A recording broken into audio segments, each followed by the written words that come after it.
I've been quietly concerned about people's rights for more years than I care to remember. I've seen governments try to pull the wool over our eyes, but rarely have I seen a proposal as dangerous as this. The Labour government, led by a deeply unpopular Prime Minister, wants to sell us a digital identity card. They call it progress. I call it what it is, a Trojan horse. They want to put our very identity into a digital wallet on our phones, our name, photo, nationality, address, even ultimately our financial, social and health information. By 2029, it will be mandatory for every employee.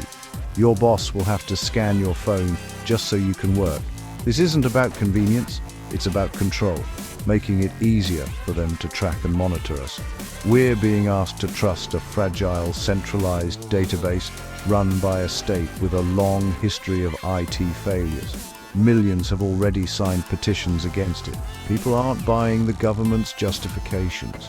This isn't just a policy, it's a fundamental shift in our relationship with the state, and we are sleepwalking towards disaster. The government's primary sales pitch for this digital ID is that it will solve the problem of illegal immigration and clamp down on people working without the correct permissions. This is a cynical and deliberate deception. A mandatory digital ID for employment will do absolutely nothing to stop small boats crossing the channel. It will do nothing to address the global forces that cause people to flee their homes. Nor will it fix the chaotic and backlogged asylum system. It is a classic case of a government creating the illusion of action, a costly and intrusive piece of political theatre designed to appease populist pressures from the likes of Nigel Farage, who himself has called the plan a pointless gimmick. Look at the facts. The people who work illegally are, by definition, operating outside the legitimate system. They work in the black economy for cash in hand, often for exploitative gangmasters who have no intention of checking anyone's right to work.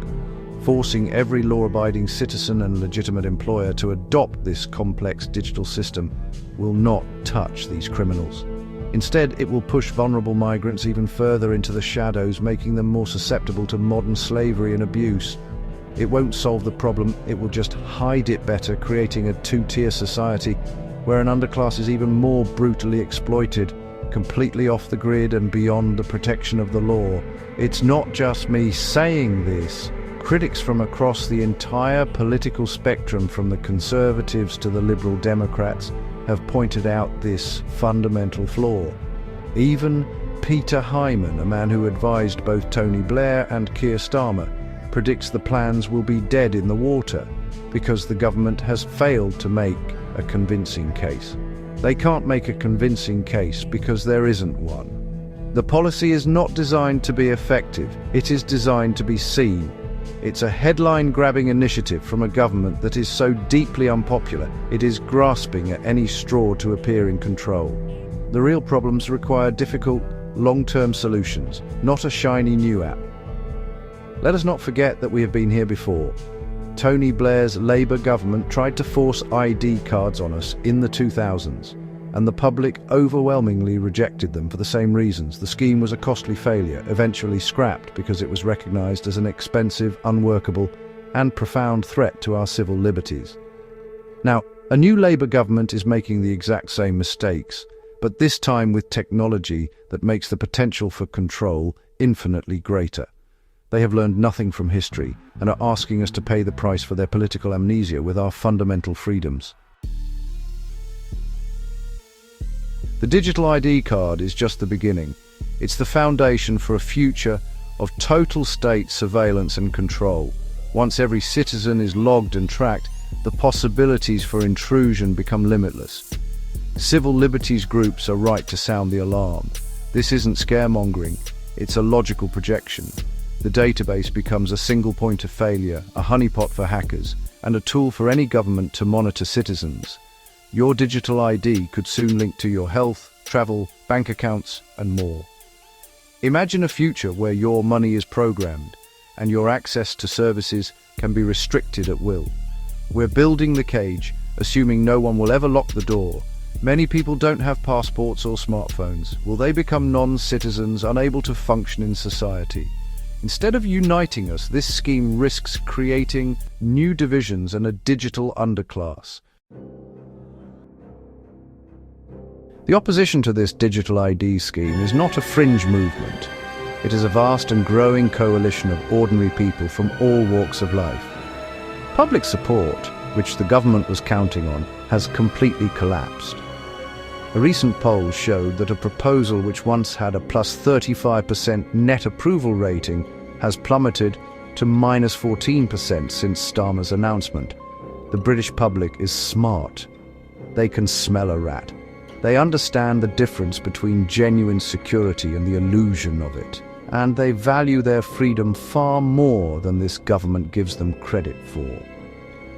The parliamentary petition against the ID has now gathered more than 2.8 million signatures, a clear and deafening roar of public dissent.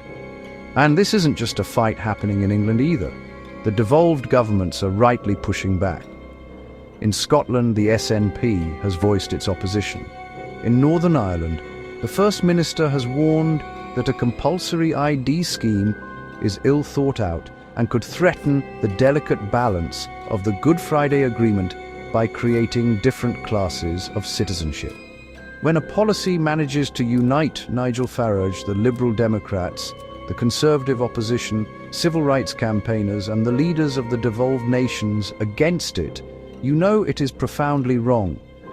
This is a rare moment of cross-party, nationwide consensus. This digital ID is a step too far.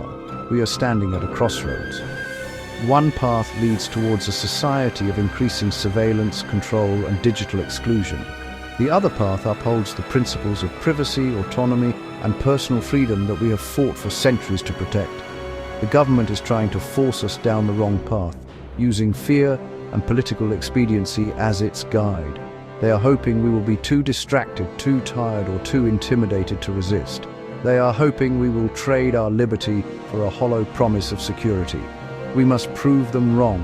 This is not about left versus right, it is about right versus wrong. So I am asking you to act. This is not the time for silence. Write to your MP, sign the petitions, share this video, talk to your friends, your family, and your colleagues. Share information online and join the campaign groups who are fighting this on the front lines. We have defeated this threat before and we can defeat it again. Our freedom is not something to be given away lightly. It is precious, it is fragile, and right now it is under attack. We must stand together and say, loud and clear, that our identity is not a piece of data for the government to control. We are citizens, not subjects. Let's make sure it stays that way. And if you found this video helpful, please like and subscribe to the channel to help us reach more people with this important message.